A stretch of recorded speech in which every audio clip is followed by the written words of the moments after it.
ખૂબ જ વિદ્વાન વક્તા એવા યોગેશભાઈ શાસ્ત્રીજીને મારા પ્રણામ. આપણા કાવડેજ ગામના વિદ્વાન આચાર્ય અંકુરભાઈ જોશી. આમ તો બધો ઘરનો પરિવાર કહે તો સંતુ મામા ખોટું નથી, કેમ કે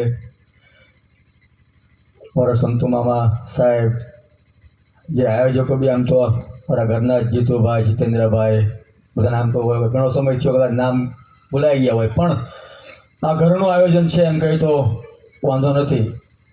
ને ભગવાન શ્રી રામના સાનિધ્યમાં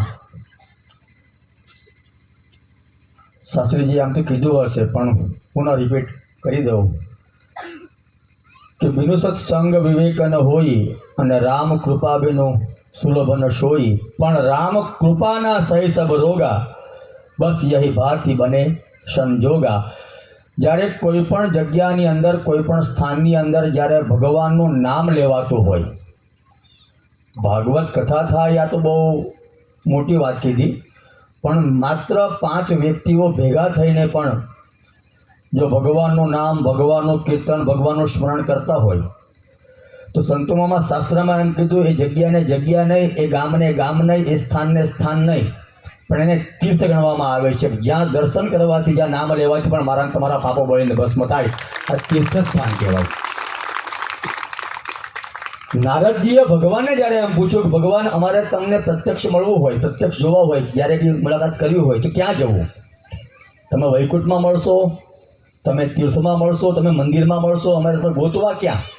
અને ત્યારે ભગવાન નારાયણ પોતે એમ બોલ્યા કે નાહમ વસામી વૈકુંઠે, નાહમ વસામી વૈકુંઠે યોગી નામ હૃદયે ન ચ. હું વૈકુંઠમાં બહુ ઓછો જોવા મળું છું, કેમ કે એને બી જ્યાં જ્યાં ભક્ત પુકારે ત્યાં જવું તો પડે ને. સંતો મામાને મળવું હોય તો ભલે ગામ ઘોડમાળ ગામ ખરું, પણ સવારે તમે ઘેર જાવ તો એ તમને ના મળે, કેમ કે કાં વાસદા પહોંચ્યા હોય, કાં બિલીમરા હોય, કાં ચીખલી હોય, કે વલસાડ હોય. તો સમયે ભગવાનને વૈકુંઠમાં જઈએ, પણ ભગવાન એમ કહે કે હું વૈકુંઠમાં નથી. કોઈ મહાત્મા, કોઈ યોગીઓ જ્યારે તપ કરતા હોય તો ત્યાં પણ હું જોવા મળતો નથી. પણ તમારે મને મળવું હોય તો જ્યાં 5 વ્યક્તિઓ ભેગા મળીને મારું ભજન કરતા હશે, મારું કીર્તન કરતા હશે, મારું નામ લેતા હશે, ત્યાં મારી અવશ્ય હાજરી અચૂક હોય છે. આજે આપણી વચ્ચે કંઈક ને કંઈક ઠાકોરજી બિરાજિત છે. એ પછી તમે મૂર્તિ રૂપે માનો કે આ સાક્ષાત શબ્દરૂપી આ ભગવાન ભાગવત છે, ભગવાનનો શબ્દરૂપી ગ્રંથ છે. ભાગવત પુસ્તક નથી, ભાગવત ગ્રંથ નથી. આ ભાગવતમાં એમ કીધું છે કે ભાગવતમાં લખાયેલો એક એક અક્ષર એક સાક્ષાત રાધા કૃષ્ણનો અંશ છે. માટે ભાગવતના શ્લોક નહીં, પણ માત્ર એક શબ્દ પણ જો મારા તમારા કાનમાં પડી જાય છે તો પણ મારું તમારું કલ્યાણ થઈ જાય છે. કદાચ અહીંથી કંઈ લઈ જવાય કે ન લઈ જવાય, પણ 7 દિવસ સુધી શાસ્ત્રીજી આપણને જે સંભળાવે છે બધું યાદ નહીં રહી તો સ્વાભાવિક વાત છે કે આટલું બધું તો કંઈ આપણા મગજમાં રહેવાનું પણ નથી. બહુ મોટા મોટા શ્લોકો પણ આપણને યાદ નહીં રહી, બહુ મંત્રો આપણને યાદ નહીં રહે, પણ કદાચ એકાદ શબ્દ, એકાદ અક્ષર જો મારા તમારા કાન દ્વારા હૃદયમાં બેસી જાય ને ભાઈ, ને એ શબ્દનું જો હું તમે રટન કરતા રહેશો તો પણ આખી ભાગવતનું પુણ્ય મને તમને ઘર બેઠા મળી જશે. આવું ભાગવત કહે છે. કંઈક થોડું તો થોડું પણ લઈને જવું. આ ભાગવત એ મારા તમારા પાપોને બાળનારી ગંગા છે. એક ગંગા હરિદ્વારમાં વહે છે જે પાપોને બાળે છે, પણ ત્યાં મારે તમારે જવું પડે. એના માટે ટિકિટ લેવી પડે, મુસાફરી કરવી પડે, વ્યવસ્થા કરવી પડે, ને ત્યાં ગયા પછી પણ સાંકળ પકડીને એ ગંગામાં સ્નાન કરવું પડે. ભૂલથી પણ સાંકળ મુકાઈ ગઈ તો સંતો મામા એ ગંગા એમ નહીં સમજે કે બહુ દૂરથી આવ્યો છે, એ તો રામ બોલો ભાઈ રામ, એટલા જ ખતરો છે. પણ અહીંયા સાંકળની પણ જરૂર નથી, માત્ર આવીને બેસી જાઓ અને આનો એકાદ શબ્દ એકાદ અક્ષર જો મારા અને તમારા કાનમાં પડી જાય તો પણ ઘર બેઠા ગંગાનું સ્નાન તમને અહીંયા મળી જાય. તો આયોજકોનો પણ ખૂબ ખૂબ આભાર, કેમ કે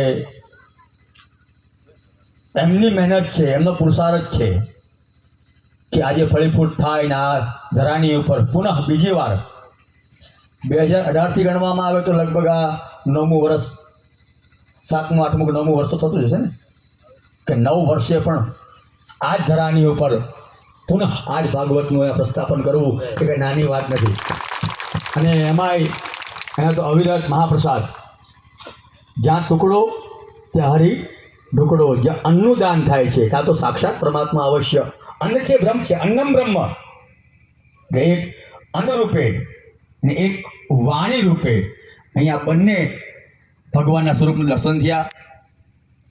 અને આવીને આવી આયોજન, આવીને આવી કથાઓ અવિરત અહીંયા ચાલ્યા કરે, કારણ કે જ્યાં ભગવાન રામનું મંદિર હોય ત્યાં અવશ્ય ભગવાન હનુમાનજીનું સ્થાન હોય છે. ને સંતો પાસે, મહંતો પાસે, વક્તા પાસે સાંભળ્યું છે કે ભગવાન હનુમાનજી મહારાજ જે છે એ કથા પ્રિય છે. હનુમાનજી મહારાજ તમે તેલ ન ચડાવો ને તો વાંધો નહીં, પણ એની સામે જો તો ભગવાનની કથા ગાતા રહો ને તો અવિરત તમને ફળ આપતા રહે છે. હનુમાનજી કથા પ્રિય છે. તો એવી નવી કથા અવિરત અહીંયા થયા જ કરે, ચાલ્યા જ કરે. અને આપ સૌનું ભગવાન મંગળ કરે, કલ્યાણ કરે એ ભાવ સાથે અહીંયા તો સાંભળવા માટે જ આવ્યા છીએ, કારણ કે કથા સાંભળવાથી પુણ્ય મળે, કથામાં બોલવાથી પુણ્ય મળતું નથી. શાસ્ત્રમાં ત્યાં સુધી કીધું કે કથામાં ચાલુ કથાએ આવવું અને એમાંય વક્તવ્યને અટકાવવું આ તો દોષ છે. કોઈના સત્કર્મમાં આડે આવવું હોય તો વિઘ્ન કાર્ય દોષ બતાવ્યો છે, પણ આ તો ભગવાનનું જ નામ લેવાય છે અને ભગવાનના નામ માટે ભેગા થયા છે. તો અમારું પણ કંઈ કલ્યાણ થાય, અમારા કાન પવિત્ર થાય ને અમારા હૃદયમાં પણ ભગવાન ઠાકોરજી વિરાજિત થાય એવા આપ સૌ નવજનોમાં સૌને પ્રેમથી જય સિયારામ, જય પરમાત્મા. ખૂબ ખૂબ આભાર જિજ્ઞેશ.